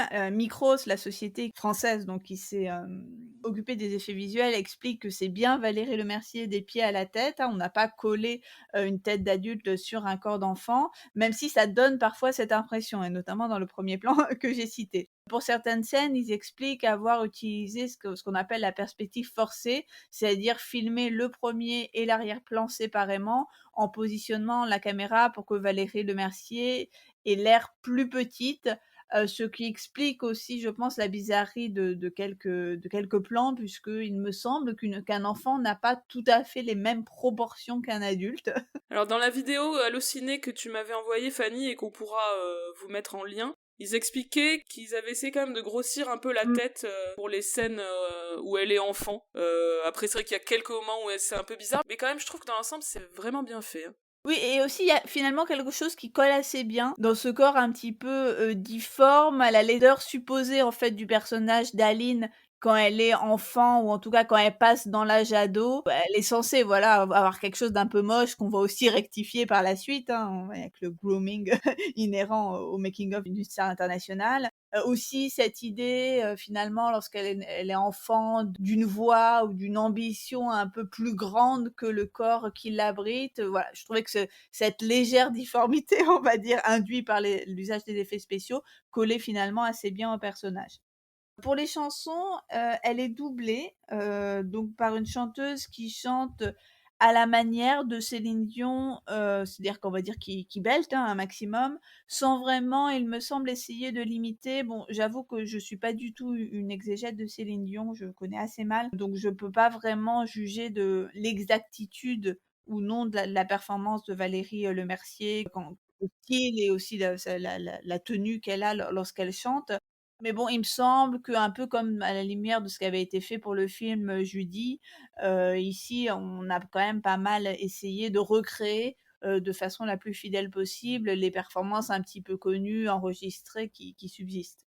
Alors, concernant le film, j'ai trouvé vraiment chouette, mais je pensais que ce serait un peu plus backstage, c'est-à-dire un peu plus les coulisses de la création, etc. Et à ce niveau-là, ça m'a un peu déçu, c'est-à-dire on la voit faire des concerts, des plateaux télé, mais tout ça va un peu vite. À un moment, il y a un truc qui aurait pu être trop beau, elle a une extinction de voix pendant un concert, et son public se met à chanter à sa place pour que tu m'aimes encore. Ça pourrait être bouleversant, mais ça s'arrête trop tôt. Voilà, il y a quelques aspects comme ça qui m'ont déçu, mais un film quand même assez réussi dans, je trouve, son équilibre entre amour de son sujet, on voit que Valérie Lemercier admire Céline Dion et veut lui rendre hommage, et en même temps humour, ironie, regard distancié, sans être moqueur sur cette star. Ça se concentre pas mal sur son rapport avec sa famille, puis plus tard son rapport avec son mari. Je trouve que c'est assez souvent émouvant. Et dans le même temps, il y a des moments de comédie assez rigolos. Et alors personnellement, comme Fanny, je connais rien à Céline Dion et ça m'a plutôt donné envie de la découvrir. Oui, de se pencher aussi un petit peu sur sa vie qui a l'air, totalement fascinante. Oui. Autre biopic, autre vie fascinante, même si ce biopic est un peu plus normal, entre guillemets, c'est Suprême, le film réalisé par Audrey Estrugo sur NTM, le célèbre groupe de rap français. Le film est centré sur leur début, et on voit des choses intéressantes. Par exemple, on voit qu'en plus de Cool Chain et Joey Star, il y avait autour d'eux tout un groupe de potes qu'ils emmenaient partout. Soit qui dansaient avec eux, soit qui étaient là dans la salle pour mettre l'ambiance, etc. Ça, je savais pas du tout, je trouvais ça rigolo. Il y a aussi tout un aspect politique sur la situation en banlieue, l'abandon par les pouvoirs publics, les violences policières, donc des propos qui sont malheureusement toujours d'actualité. Film intéressant sans être génial non plus, il y a pas mal de scènes de concert, mais j'aurais aimé plus de moments, encore une fois, hein, c'est ça qui m'intéresse dans la vie, où on les voit dans l'acte de création. Et il y a des super comédiens, notamment l'interprète de Cool Chain, qui est un jeune comédien qui s'appelle Sandor Funtek, ou Fintech. Voilà, film intéressant, bon, il y a des aspects un peu mélo, avec le père de Joey Star, qui est pas gentil avec lui, bon, voilà, ça aurait pu être mieux, mais film quand même relativement intéressant. Et autre film musical français, autour de la musique, c'est Si on chantait, de Fabrice Marouka, qui est sorti cet automne. Ça, pour le coup, c'est un peu une déception, alors que le pitch était sympa, donc c'est une bande d'amis qui n'ont pas de travail, et qui vont monter ensemble une boîte dont le concept est la livraison de chansons. Les gens les appellent pour qu'ils viennent chanter des chansons à diverses occasions, des anniversaires, des pots de départ, des déclarations d'amour, etc. Et donc c'est évidemment l'occasion de scènes chantées dans un registre très majoritairement de variété française. Le film cherche à imiter le style, on va dire, des comédies sociales à l'anglaise, type The Full Monty, mais je trouve que ça échoue quand même, le scénario n'est pas très bien écrit, les péripéties sont artificielles, certains moments sont survolés, il y a notamment un moment qui m'a vraiment frustrée, où il y a un enchaînement, leur boîte commence à marcher pas mal, du coup il y a un enchaînement de moments où ils vont chanter chez des gens, sauf que c'est présenté sous la forme d'un montage où on les entend pas chanter, où ils ont mis une musique extra-diégétique par-dessus. Là, j'ai pas compris. Je trouve qu'il ose pas vraiment aller au bout du concept musical de son film, peut-être par frilosité, c'est dommage. Et aussi, je trouve que l'intrigue amoureuse est vraiment énervante et complètement ratée. Voilà, petite déception à ce niveau-là. Alors, pour continuer sur notre panorama des films musicaux de l'année, nous tenions à mentionner un film d'animation qu'on n'a pas eu le temps de voir, qui est le film Tous en scène 2, donc Sing 2, qui est sorti le 22 décembre, donc le jour où nous enregistrons cet épisode. Donc voilà, on n'a pas pu le voir, mais moi personnellement, la bande-annonce me faisait bien envie, donc peut-être que j'irai le voir un petit peu plus tard. Et on avait bien aimé le 1, toutes les deux. Tout à fait. Oui, oui, on avait vraiment bien aimé le 1 et qui était très backstage et qui a Ouais. l'air d'être à nouveau backstage. Donc voilà, c'est vraiment tout ce qu'on aime. Film d'animation que nous avons pu voir, c'est le film Encanto, la fantastique famille Madrigal, 60e classique d'animation des studios Disney, sorti le 24 novembre 2021. C'est un film réalisé par Byron Howard, Jared Bush et Charis Castro-Smith, avec des musiques de Lin-Manuel Miranda. Alors personnellement, c'est un film que malheureusement j'ai dû voir en français et au péril de ma vie, sur une zone commerciale pas du tout accessible aux piétons. Donc auditeurs, auditrices, j'espère que vous appréciez les risques que je prends pour, pour pouvoir voir les œuvres dont on parle dans The Jazz. J'ai bien aimé, sans être pour autant totalement convaincue par ce film. Peut-être que ça tient au fait que, Anna, tu m'avais dit que c'était très très bien, que du coup j'étais un Oh peu non, déçue. j'ai pas dit ça à ce point-là. Moi, j'ai bien aimé, mais j'en suis pas folle non Ouais. plus. OK, bah, je sais pas, ou alors il y a peut-être aussi d'autres personnes qui m'avaient dit que c'était bien, donc je m'attendais à un truc incroyable, bon voilà. J'avoue que j'ai trouvé ça très beau, avec, voilà, visuellement un univers, plutôt engageant, voilà, donc ça se passe en Colombie, non? oui, voilà, on a vraiment, visuellement, à la fois en termes de costumes, d'architecture, quelque chose qui me semble en tout cas, authentique et très visuellement réussi, toutes les scènes qui vont aussi représenter des animaux, parce qu'on a vraiment une nature, tout à fait, foisonnante et florissante, très voilà, c'est très, très beau avec un côté je me suis demandé si ça faisait un peu allusion à ce qu'on appelle le magical realism, enfin ce côté où cette tradition, Mm. d'Amérique latine. Je saurais pas trop le définir, mais je sais qu'on en parle beaucoup dans Jane the Virgin, donc je me suis Oui. demandé si ça faisait partie de cet univers-là ou pas. Les numéros dansés et les numéros d'ensemble, de manière générale, me semblent très réussis. J'ai beaucoup aimé la chanson d'introduction de la famille Madrigal, où la protagoniste principale présente les différents, membres de la famille. La chanson aussi de Bruno, là, où on parle, alors qu'il ne faut pas en parler, de cet oncle qui a disparu. Les solos m'ont en revanche un petit peu moins convaincue. Peut-être celui de la sœur, Louisa, qui est assez rigolo, mais j'ai pas trop accroché à cet univers. En fait, il y a quelque chose qui me faisait penser à Hercule ou Cusco, des dessins animés que j'avoue j'affectionne un peu moins. Donc voilà, j'ai pas trop, accroché sur cette scène en particulier. Les chansons m'ont semblé, plutôt pas mal, mais il faudrait, je pense, que je les réécoute en anglais parce que là, j'avoue ne pas avoir vraiment beaucoup reconnu le style, de Lin-Manuel Miranda et sincèrement, je pensais pas que ça perdrait autant. Mm. C'est après, je les ai un peu plus, écoutés en anglais, je pense que ça perd beaucoup, à la version française et je suis un peu déçue de la part de Disney, que je pensais meilleure, à la fois dans la traduction et dans le réenregistrement, on va dire, des chansons en version traduite. Ce que j'ai bien aimé dans ce film, c'est le fait que les personnages ne soient pas tous conventionnellement beaux. Je sais pas si tu vois ce que je veux dire, mais Ouais. notamment les tantes, voilà, on a des physiques un petit peu enfin, pas spécialement atypiques, mais juste un peu réalistes, et ça change. C'est rafraîchissant dans un Disney. L'histoire m'a semblé assez fouillis ou alors je suivais pas très bien, peut-être que j'ai un peu décroché. Le dénouement un peu rapide et en même temps que ça brassait des choses pas très innovantes, enfin assez traditionnelles, des confrontations entre anciennes et nouvelles générations, l'idée qu'il faut savoir respecter les traditions, mais aussi en recréer des nouvelles. Bon, voilà, c'est des choses qui m'ont semblé un peu déjà vues, chez Disney et bon, c'est un peu absurde et totalement raciste de comparer, forcément à Coco, qui se passe en Amérique centrale, hein, puisque c'est au Ouais. Mexique. Mais voilà, moi je trouve que Coco, c'est tellement merveilleux qu'à côté, c'est beaucoup moins réussi. Oui, oui, ça je suis d'accord, même si j'ai trouvé le film très plaisant, notamment une protagoniste attachante, hein, puisque c'est la seule qui n'a pas de pouvoir magique dans une famille où tout le monde en a. On est tout de suite attaché à ce personnage, je trouve, qui est joué par Stéphanie Béatrice, qu'on a aperçu dans In the Heights. Les aspects que j'ai bien aimés, on sait déjà, je trouve que l'animation est assez belle, c'est très coloré, très chatoyant. J'ai bien aimé aussi que l'aventure de la protagoniste se déroule entièrement dans la maison. C'est-à-dire qu'on découvre progressivement les différentes pièces qui contiennent chacune presque un monde entier. Et donc on n'a pas de voyage initiatique où elle va quitter sa famille pour découvrir des choses sur elle-même et revenir chargée de nouvelles choses, etc. Non, en fait tout est déjà là, tout est à proximité, tout est dans la maison, et ça fait écho évidemment avec le thème du film. Je trouve assez intéressant le rapport à la famille, même si je suis d'accord avec toi que ça se referme un peu à la fin. Mais dans le courant de film, je me disais, tiens, pour un Disney, Il y a un discours assez intéressant, à la fois la famille est source de joie, etc. Et en même temps, c'est une pression énorme, notamment le personnage de la grand-mère, elle est vraiment assez tyrannique. Et c'est pas la protagoniste qui doit évoluer dans cette histoire, c'est assez intéressant. C'est la grand-mère, c'est elle qui va devoir changer un peu son point de vue sur la famille, la tradition, l'usage qu'on peut faire de la magie, etc. Donc j'ai trouvé ça pas mal. Et il y a des chansons assez cool, elles sont pas toutes très marquantes, mais je suis d'accord avec toi, We Don't Talk About Bruno, avec la parole qui va passer d'un personnage à l'autre, et ils sont tous dans le registre du déni ou de la prétérition, puisqu'ils disent on ne parle pas de Bruno, mais en fait toute la chanson ne fait que parler de lui, ça j'ai trouvé, elle est vraiment chouette.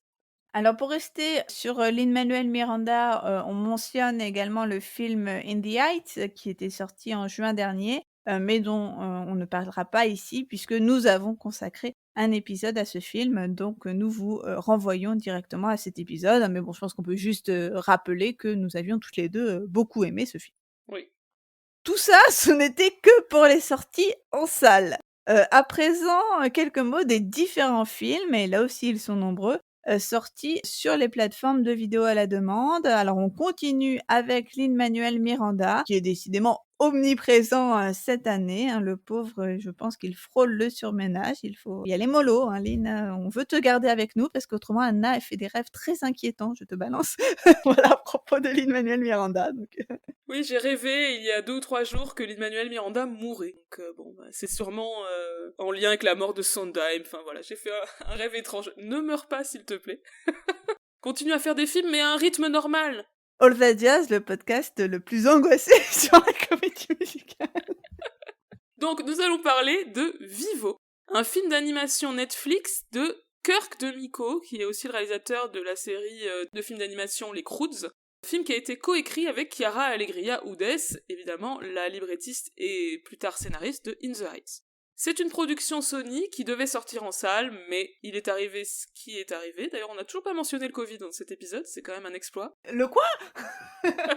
Bref, ça devait sortir en salle, et ça se retrouve sur Netflix. Lin-Manuel Miranda interprète le rôle-titre d'un petit animal trop mignon, un kinkajou, et il est aussi l'auteur des chansons du film.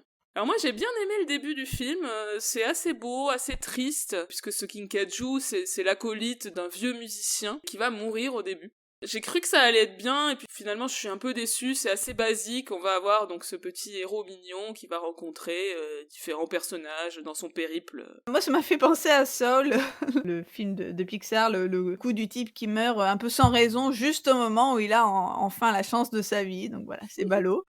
Pour ce qui est du film, je trouvais que c'était quand même pas mal pour les enfants, mais finalement, à la différence d'Encanto, j'ai été plutôt agréablement surprise, mais je pense que là encore, ça tient simplement au fait que j'étais convaincue que c'était complètement nul, et bon, finalement, je me suis dit que c'était pas si mal, donc ça dépend aussi beaucoup de mes attentes par rapport au film, je pense.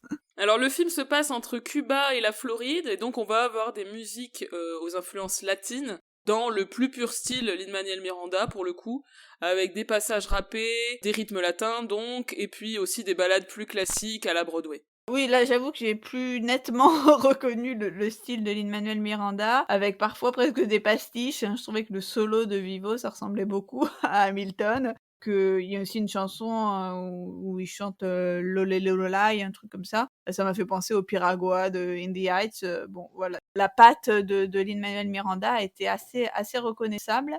Globalement, j'ai trouvé que c'était malgré tout un petit peu trop amplifié et tuné à mon goût, et que finalement toutes les chansons finissaient par se ressembler un peu. Oui, je suis assez d'accord. Certains numéros sont assez inventifs en termes d'animation, je pense notamment à la chanson de la petite fille, My Own Drum, mais voilà, c'est vrai qu'il n'y a rien de très très marquant. Oui, l'histoire est assez mignonne, mais relativement basique, même si les personnages sont assez attachants. Alors passons à un plus gros morceau, on va dire. Il s'agit du film Tic Tic Boom, récemment sorti, je crois, en novembre sur Netflix. Alors il s'agit d'une adaptation du musical autobiographique Rock, qui était une sorte de one-man show de Jonathan Larson. Jonathan Larson, évidemment, l'auteur de Rent, la célèbre comédie musicale, tragiquement décédé avant le succès de la pièce. Mais en même temps que c'est une adaptation de ça, c'est aussi une sorte de biopic de Jonathan Larson. Et il y a vraiment un travail très intéressant qui a été effectué de la part de Lin-Manuel Miranda, donc qui est le réalisateur du film, pardon, j'ai oublié de le préciser, on est toujours sur Lin-Manuel Miranda. Donc de sa part à lui et de la part du scénariste Steven Levinson, qui est l'auteur de Dear Evan Hansen. pour utiliser tout ce matériau-là de manière cinématographique. Je trouve vraiment assez intéressant. Le rôle principal donc de Jonathan Larson est joué par Andrew Garfield, que je trouve très bon, et on ne lui connaissait pas ce talent de chanteur. Donc dans le film, on voit Jonathan Larson qui galère à monter son projet de comédie musicale futuriste super bien. Et on voit aussi ses interactions avec sa petite amie Suzanne et son meilleur ami Michael. Je trouve qu'il y a une belle histoire d'amitié entre lui et ce meilleur ami qui est homo et qui a choisi, entre guillemets, après avoir tenté d'être comédien, un vrai métier, qui travaille dans la pub. Donc on est vraiment sur un sujet backstage avec la création d'une pièce, mais on est vraiment au tout début du projet. L'agent qui répond pas, l'organisation d'un workshop dont on n'est pas du tout sûr que ça va mener à quelque chose, etc. J'ai trouvé l'intimité du sujet assez forte. Alors, personnellement, moi, je suis pas une fan spécialement de Jonathan Larson et je connaissais pas du tout la pièce, mais voilà, de toute évidence, c'est vraiment un très bon film musical parce qu'on a une vraie inventivité en termes de mise en scène et notamment de mise en scène des numéros musicaux avec plusieurs d'entre eux qui sont, particulièrement, époustouflants. Je pense au numéro, plutôt vers le début qui se déroule, à Strand Book, dans la librairie. Le numéro aussi dans le, nouvel appartement de l'ami que tu as mentionné. On a beaucoup de numéros qui vont voyager d'un espace à l'autre et qui vont donc, exploiter, hein, la possibilité de montage qui est tout à fait propre au cinéma. Le numéro dans la librairie, en fait, c'est la chanson d'introduction qui s'appelle 3090, une chanson rock hyper dynamique qui aussi permet d'introduire le dispositif du film, puisqu'en fait, on va avoir d'un côté le spectacle de Jonathan Larson où il raconte un peu sa carrière et ses galères, et de l'autre, toute l'intrigue du film qui se déroule à un moment important de sa vie, puisque il va avoir 30 ans, et donc il se demande s'il a fait les bons choix dans sa vie. Donc ouais, super numéro celui-là, et je suis d'accord aussi pour le numéro dans le nouvel appartement qui s'appelle No More, avec les deux amis, donc Jonathan et Michael. Il y a des petits moments dansés très sympas, dans un film musical qui finalement a assez peu de danse, hein. On n'est pas du tout sur des grands numéros explosifs à la In the Heights. On a aussi un numéro, très beau dans la piscine, donc un grand renfort, d'effets spéciaux là quand il est, dans un moment assez introspectif à l'approche de ses 30 ans. Ouais, c'est très joli. Donc, en fait, il y a les dessins du fond de la piscine qui vont finir par former une partition musicale. Donc, on voit des notes, des clés, etc. qui se baladent au fond de l'eau. C'est très joli. Ça pourrait être kitsch, mais je trouve que ça tombe pas dedans. C'est bien.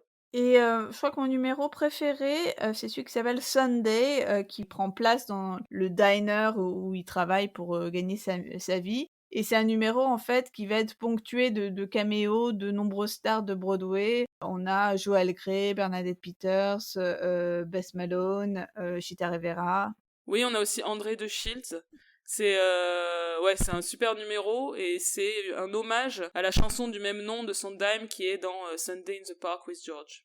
De manière générale, on a un certain nombre de caméos, amusants de personnalités, de Broadway. On a, notamment dans ce numéro, Lin-Manuel Miranda, en cuistot et plus tard, là, cette fois dans la diégèse, on a, Laura Benanti, qui va jouer le petit rôle, d'une publicitaire, qui anime un focus group, dans lequel intervient Jonathan Larson. Ouais, ce côté guest star pourrait avoir un côté artificiel, mais je trouve que ça participe à l'idée que c'est vraiment un film pour les fans de Broadway. C'est un cadeau qu'on leur fait, et donc on va mettre plein de personnalités comme ça, et c'est très agréable. Je trouve que c'est généreux, et c'est une déclaration d'amour, alors évidemment à Jonathan Larson, mais à tous les artistes, à tous les gens qui aiment la comédie musicale. Enfin voilà, je trouve que cet aspect-là est vraiment touchant. Et sur le côté portrait d'artiste, je trouve ça intéressant. À la fois, ça montre la souffrance, les galères, mais aussi le plaisir d'être un créateur ou une créatrice. Lorsqu'il dit dans la chanson Why, Hey, what a way to spend the days. Donc voilà, le plaisir que c'est d'avoir choisi cette carrière-là, ça m'a vraiment ému sur cet aspect-là. À quel point, voilà, faut persévérer, croire qu'on a quelque chose d'intéressant à dire, les moments où on a envie d'abandonner, les tentations de trouver un job peut-être plus facile, tout ça, ça me parle vachement, même si je vois bien que c'est pas méga original, mais je trouve que c'est dit de vraiment très jolie façon. Mais j'aime bien aussi le personnage de l'impresario un petit peu, fantasque, qui plane, qui fait 10 000 choses en même temps et qui lui dit justement de persévérer. J'aime bien aussi l'actrice qui joue ce rôle, Judith Light. J'avais l'impression de l'avoir vue ailleurs et je pense que ça doit être à la fois dans Transparent ou dans justement The Politician, où elle fait la congresswoman, Ah. contre laquelle, va se battre Ben Platt. Mais pour le grand public, elle est surtout connue, pour son rôle dans Madame est servie. Alors moi je voulais mentionner d'autres numéros cool, parce qu'il y a vraiment beaucoup de numéros cool dans ce film. J'adore la chanson Boho Days vers le début, qui est chantée a cappella par le protagoniste, et qui a un statut intéressant un peu entre deux. À la fois, c'est un vrai numéro de comédie musicale, mais aussi, c'est comme si c'était chanté vraiment par les personnages, c'est-à-dire... il commence à chanter a cappella, ses amis tapent dans leurs mains pour faire des percussions, et on pourrait imaginer que les personnages connaissent la chanson parce que c'est une chanson écrite par leurs potes. Voilà, il y a cet aspect-là. Presque, on aurait envie d'être dans une soirée comme ça et de chanter comme ça avec ces gens, tu vois, ça reste réaliste. Mm. J'aime bien aussi le choix sur certains numéros d'avoir un petit côté cabaret, plutôt le film, ou Chicago, le film aussi, quand on va voir les numéros sur scène qui vont illustrer ce qui se passe dans l'action. Ça se voit notamment dans la scène de dispute qui est illustrée entre guillemets par la chanson, super chanson très très drôle, Thérapie. Oui, bon, c'est le principe, on va dire, assez classique, hein, de ce montage alterné entre les scènes sur scène et les scènes du vrai récit, mais ici, effectivement, je suis d'accord, ça fonctionne tout à fait. Alors, il y a quand même quelque chose que j'aime un peu moins, quelques choix, on va dire, de mise en scène que je trouve un peu kitschouille, comme la chanson de la petite amie, qui s'appelle Come to Your Senses, quand elle est sur le toit avec les lumières derrière, je trouve ça vraiment too much. Même si la chanson, pour le coup, est très belle, c'est un peu l'apogée de l'intrigue, puisque le personnage galère à l'écrire pendant tout le film, mais bon, la mise en scène, je n'ai pas trouvé très convaincant. La chanson Why également, qui est une très belle chanson aussi, avec des paroles très jolies, mais qui paraît un peu longue, et ça fait un peu random. Ils ont mis le personnage au piano dans un stade vide. Je me demande si c'est le Hollywood Bowl. Bon, pas très fan de ce moment aussi. Et ce qui m'a paru un peu cucu, on va dire, c'est l'intro, tout début du film en fait, et la fin, qui sont des hommages à Jonathan Larson et qui expliquent un peu qui il était, voilà, pour remettre un peu le contexte. Je trouve que l'œuvre se serait suffi à elle-même. Personnellement, moi, ça m'a un petit peu confusée parce que je me suis dit: «Mais si c'est adapté d'un truc écrit par Larsen à l'époque, par définition, il pouvait pas y avoir quelque chose qui va jusqu'à au moment où il écrit Rent». Enfin voilà, ça m'a beaucoup perturbée, mais Oui, ouais, oui, je suis d'accord. Du coup, ça introduit une forme de recul qui devrait pas forcément être là. Le côté, en plus, on nous dit ah il est mort, donc du coup c'est censé être un peu plus émouvant. Bon, voilà, c'est pas forcément la meilleure idée selon moi.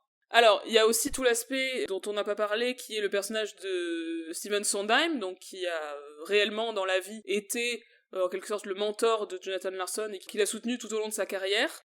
Bon, cet hommage est évidemment d'autant plus émouvant depuis que Sondheim est décédé. Je trouve que Bradley Whitford, qui l'interprète, l'imite vraiment très très bien. J'ai vu passer d'ailleurs une vidéo où on compare la scène où, dans le film où Sondheim est un espèce de workshop et qui commente la chanson de Jonathan Larson avec un passage équivalent de Sondheim, et c'est vraiment très très proche l'imitation. Le côté, il penche la tête sur le côté comme ça avec son petit sourire, enfin voilà, c'est très très bien fait.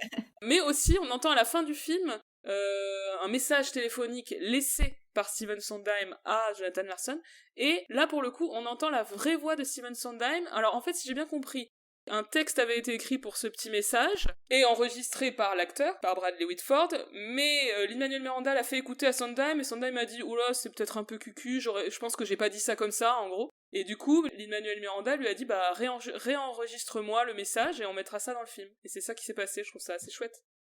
ah, c'est trop bien, ouais. J'avais un doute, je me demandais si c'était vraiment lui ou pas. Moi, j'aime beaucoup ce moment où où il appelle et j'ai, totalement été prise par l'émotion, du personnage, voilà, l'idée de recevoir un message téléphonique de son idole. Sauf que moi, j'étais en méga stress, en mode: «Mais pourquoi il décroche pas?» et je me suis dit: «Mais non, il va jamais rappeler, il dit qu'il va rappeler, il va pas rappeler». Enfin bref, c'était J'avoue. alors, vous voulez vous dire encore un mot d'un autre film musical, c'est le film, Cinderella, qui est sorti sur Prime Video. Donc, film qui est, basé sur le conte du même nom et qui est écrit et réalisé par Kay Cannon.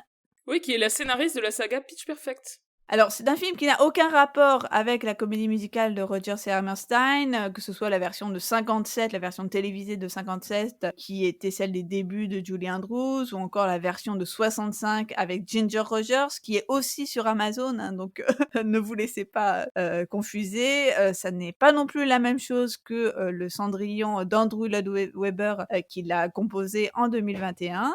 Il s'agit d'une nouvelle version, donc une version, vraiment targetée, pour le public jeune, version un peu déjantée, qui contient à moitié des chansons originales et à moitié, des chansons, de répertoire pop rock, hein. Donc c'est à moitié, on va dire, un jukebox musical et à moitié un musical original et ça a pas mal de stars, notamment Idina Menzel, Minnie Driver, Billy Porter et Pierce Brosnan.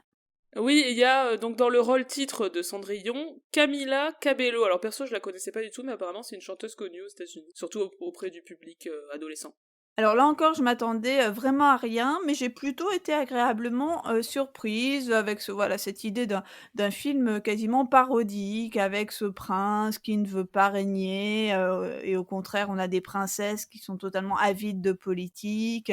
On a une fairy godmother qui est incarnée par, Billy Porter. Bon, même si ça, ce côté-là, ça aurait pu être encore plus poussé, encore plus, déjanté. Et on a, Cendrillon qui à la fin, nous fait une Yentl au mode où, voilà, elle va avant tout privilégier, sa carrière avant, le mariage. Donc, tous ces aspects, plutôt rigolos, j'ai bien aimé. En revanche, j'ai trouvé des trucs un petit peu plus, bébêtes, notamment, les souris, en animées, voilà, qui étaient, doublées par des acteurs, donc James Corden, qui est coproducteur du film, interprète, à présent une souris après avoir fait un chat dans Cats. Il nous fait la souris, et les chansons, bon, j'ai trouvé assez random, bon, mais assez catchy aussi, voilà, on est entre les grands classiques de la pop et quelques chansons originelles dans un style hip-hop, bon, qui fonctionnent relativement, mais ça reste pas incroyable, pareil au niveau de la danse, ça fonctionne sans être d'une inventivité, totalement folle. En somme, c'est plaisant pour ce que c'est, même si c'est pas grand-chose, on passe un bon moment. Moi, j'avoue, j'ai pas trouvé très intéressant, mais c'est vrai que c'est pas désagréable. Je me suis posé cette question, est-ce que c'est une nouvelle mode de donner aux héroïnes une passion pour la mode, dans le but de développer le personnage? Parce que c'est déjà arrivé avec Vanessa dans In the Heights, et même, il y a un petit détail dans West Side Story, à un moment avec Anita, où elle dit qu'elle veut monter un truc de couture, ou je sais pas quoi, j'étais là, Ouais. mais c'est comme ça qu'on développe un personnage féminin aujourd'hui. Ceci dit, ça marche pas si mal ici, vu qu'en plus dans l'intrigue il est question de robe, donc ça passe. Je trouve que c'est un peu basique, et on est vraiment sur un truc, ouais, targeté pour les jeunes, vraiment un peu bas du plafond, quoi. Féminisme un peu à deux balles, enfin un peu inoffensif. Dans la Mmh. lignée, tu sais, des remakes Disney récents, on parlait un peu de ça, donc voilà, des super messages, les filles devraient pouvoir faire le métier qu'elles veulent, c'est mieux de s'épanouir dans sa passion plutôt que d'épouser le prince, blabla, bon. Ça m'a fait totalement penser à Jasmine, en fait, dans le Aladdin, live action, Ce côté où il la développe essentiellement en lui attribuant, une envie de régner, sur le pays. Oui, totalement, je trouve que c'est vraiment dans cette lignée-là, donc c'est pas ce que je trouve le plus convaincant. Je trouve aussi qu'il y a un humour un peu lourdingue, hein, les trucs qui tombent à plat. Tu sais, à un moment, il y a une chorale gospel qui fait des petits commentaires en musique. Je sais pas pourquoi exactement, mais ça marche pas du tout, c'est pas drôle. Les souris, moi, stop. En plus, les souris, je suis désolée, mais chez Perrault, il y a pas des souris, hein. Ni chez Grimm, donc c'est uniquement un truc de Disney, donc pourquoi aller le récupérer pour faire comme Disney, je sais pas, c'est un peu dommage. Et Billy Porter, un peu comme toi, en Marraine la Bonne Fée, je trouve que c'est une bonne idée sur le papier, mais concrètement ça m'amuse pas beaucoup. Après les trucs que j'ai trouvé rigolos, j'ai bien aimé le héros qui fait ses annonces en mode rap, donc j'imagine qu'il y a une inspiration assez forte de Hamilton. Et aussi le running gag sur le fait que Pierce Brosnan chante mal. Ouais, j'ai mis tellement de temps à le reconnaître, j'avais pas vu que c'était lui. Donc c'était un film Amazon, et un autre film Amazon qu'on a vu, c'est Jamie, Everybody's Talking About Jamie, auquel on a consacré un épisode, c'était en octobre, donc vous pouvez vous y reporter pour entendre notre avis sur ce film.